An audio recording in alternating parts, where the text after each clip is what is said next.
जब उरी हुआ, पुलवामा हुआ, फिर सर्जिकल स्ट्राइक हुए, एयर स्ट्राइक भारत ने किया, यही गद्दार लोग थे कांग्रेस और उनकी पूरी पार्टी जो सेना पे प्रश्न की थी। मणिशंकर अय्यर कटोरा लेकर के पाकिस्तान जाकर के क्यों बोले थे कि हम मोदी को नहीं हरा पा रहे हैं, आप हमारी सहायता कीजिए मोदी को हराने में। कहने को तो ये सत्ता के साथ है, सरकार के साथ है, लेकिन इनका असली चाल चरित्र और नीति यही है कि ये पाकिस्तानी परस्ती में और भारत की सत्ता में काबिज होने के लिए अपने ज़मीर को तो पता नहीं कब का मार के गाड़ चुके हैं। तो इस बार ये सेफ साइड खेलने के लिए सेना को डायरेक्ट टारगेट नहीं कर रहे हैं बल्कि सरकार को टारगेट कर रहे हैं। सिंदूरम शोभनम रक्तम सौभाग्यम सुखवर्धकम। सिंदूर की ये मान सम्मान और स्थिति है हमारे हिंदू धर्म में, हमारे सनातन धर्म में और भारतवर्ष के लिए। इस रक्त वर्णित सिंदूर को जब पाकिस्तान परस्त पाकिस्तानी आतंकियों ने रक्त रंजित किया तो हमारे देश के कुशल नेतृत्व और सेना ने इसका मुंहतोड़ जवाब दिया ऑपरेशन सिंदूर के रूप में। जो राहुल गांधी ये कह रहे हैं कि खोखले भाषणबाजी से नहीं काम चलेगा, वो राहुल गांधी खुद अपनी खोखली राजनीति और खोखले अस्तित्व को बचाने की लड़ाई कर रहे हैं।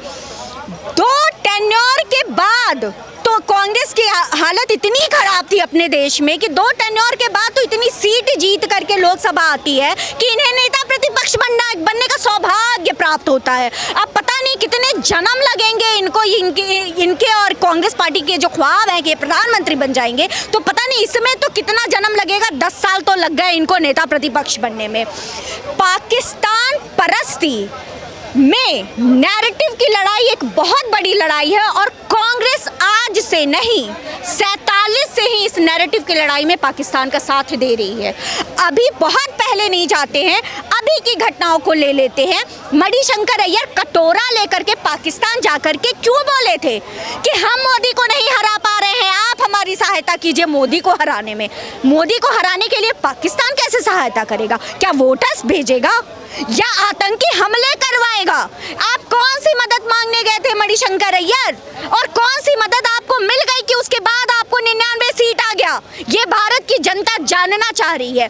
सिंदूर ऑपरेशन शुरुआती और रॉबर्ट वाड्रा का बयान, आप एक के बाद एक बयान देख लीजिए। कहने को तो ये सत्ता के साथ है, सरकार के साथ है, लेकिन इनका असली चाल चरित्र और नीति यही है कि ये पाकिस्तानी परस्ती में और भारत की सत्ता में काबिज होने के लिए अपने ज़मीर को तो पता नहीं कब का मार के गाड़ चुके हैं। ये लोग ऐसे हैं देशद्रोही जो देश को भी, देश के अस्तित्व को, देश के स्वाभिमान को भी गाड़ने में पीछे नहीं हटेंगे। पाकिस्तान की बात सुन के कह रहे हैं कि राफेल कितना गिरा आप बता नहीं रहे हैं, सरकार विशेष सत्र बुला नहीं रही है और इस पे देश की जनता को जानने का हक है कि युद्ध में हमारा क्या नुकसान हुआ, तो सरकार बता क्यों नहीं रही है, विशेष सत्र क्यों नहीं बुला रही है? राहुल गांधी को ना थोड़ा सा ना अपने दल के लोगों से ऊपर उठ करके थोड़ा सा टाइम मीडिया को देना चाहिए। मैं तो यही कहूंगी, जब प्रेस कॉन्फ्रेंस सेना लगातार कर रही थी, आप बैठ करके क्यों नहीं सुने? जब सेना ने हमसे कह दिया कि युद्ध में नुकसान दोनों तरफ का होता है, लेकिन हमारे सारे पायलट सुरक्षित घर पे हैं, समय की प्रतीक्षा कीजिए, समय पे आपको सारे उत्तर मिल जाएंगे, तो राहुल गांधी क्या सेना की बात में आपको थोड़ा सा भी धैर्य नहीं रखना चाहिए? सेना का अर्थ आपके लिए कुछ भी नहीं है। जब सेना खुद कह रही है, पूरे देश को कह रही है, तो इतना धैर्य नहीं रख सकते हैं आप तो शहंशाह और राजकुमार खुद को समझते हैं ना। सेना पे तो भरोसा है, सरकार पे नहीं है ना, सरकार से जवाब चाहिए। अरे सेना पे बहन गलतफहमी में ना रहो। जब उरी हुआ, पुलवामा हुआ, फिर सर्जिकल स्ट्राइक हुए, एयर स्ट्राइक भारत ने किया, यही गद्दार लोग थे कांग्रेस और उनकी पूरी पार्टी जो सेना पे प्रश्न की थी,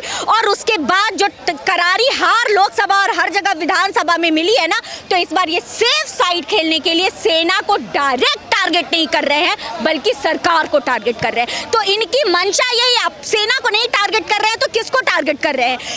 लड़ता कौन है? सेना लड़ती है ना, कोई सरकार तो नहीं लड़ती है। 1971 में इंदिरा गांधी और कांग्रेस वाले भी तो नहीं गए होंगे ना पाकिस्तान लड़ने के लिए, लड़ा कौन था? सेना। हमेशा सेना लड़ती है। तो सेना बताएगी कि कितना उसका का नुकसान हुआ या उसने सामने वाले का कितना नुकसान किया, इसमें सरकार क्यों बोलेगी? फिर आप कहेंगे कि आप सेना में भी हस्तक्षेप कर रहे हैं, आप इसके भी सुप्रीम बन करके बैठे हुए हैं। राहुल गांधी और पूरे कांग्रेस, पूरे विपक्ष की हताशा है ये, जिनको ये पूछना चाहिए कि कितने आतंकी मरे। उन्होंने लगभग शब्द का प्रयोग किया, उन्होंने ये कहा कि लगभग 100 आतंकी मरे। आपको पूछना चाहिए कि कौन से बड़े नाम थे, आपको पूछना चाहिए कि उन्होंने बार बार हमारे गोल्डन टेम्पल पे उनके अटैक की खबर है जो सेना ने पुष्टि की, आपको उस पर प्रश्न पूछना चाहिए कि हमारे स्वर्ण मंदिर पर हमला करने का आखिर इतनी जरूरत पाकिस्तान में कहां से आई। आपको ये पूछना चाहिए कि कौन से मिसाइल उनके डिस्ट्रॉय हमने किए, कितने एयरक्राफ्ट उनके मारे, कितने फाइटर प्लेन उनके गिराए। तो आप तो हम ही से प्रश्न कर रहे हैं और सरकार से प्रश्न कर रहे हैं, और सरकार से प्रश्न क्यों कर रहे हैं मैं ये भी बता देती हूँ। ये जानना चाहते नहीं है कुछ, ये पाकिस्तान को बताना चाहते हैं कि भैया राफेल गिरा है ना, अगर गिरा है तो देख लो, तुमने ये मिसाइल मारा था तो राफेल गिरा था। ये डिफेंस सिस्टम को कॉम्प्रोमाइज करना चाहते हैं इंडिया के, इसलिए ये प्रश्न है। और इनके पीछे कोई मंशा नहीं है, कोई देशभक्ति नहीं है, यहाँ भी पाकिस्तान परस्ती ही है। विदेश मंत्री पे भी सवाल खड़े कर रहे हैं कि विदेश मंत्री खुद अपने जुबान से कह रहे हैं कि आप पहले ही वहाँ पे बता चुके हैं कि आप हमला करने वाले हैं, आतंकी वहाँ से भाग गए, आप मार नहीं पाए आतंकवादियों को।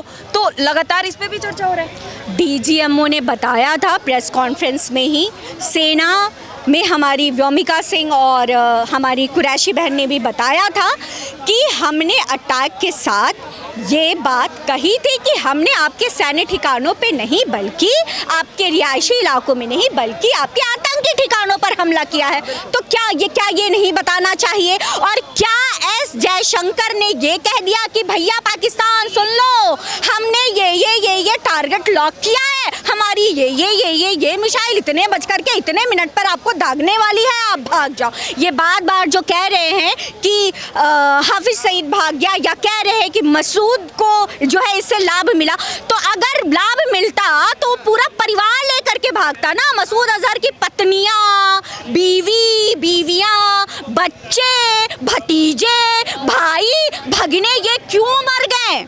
ये कैसे मर गए? अगर बचाना था तो पूरा परिवार, अगर पता था तो ऐसे होना चाहिए था ना। तो ये सब कहने सुनने की बातें हैं और कुछ भी नहीं है। ये अब की भी जिस हिसाब से चल रहे हैं ना, आगामी चुनाव बिहार का और बंगाल का तो पक्का हारने वाले हैं। कह रहे हैं कि ये चुनावी प्रोपेगेंडा बना रही है बीजेपी, इसको चुनाव में लाभ उठाना चाहती है ऑपरेशन सिंदूर का, आतंकवादी हमले का।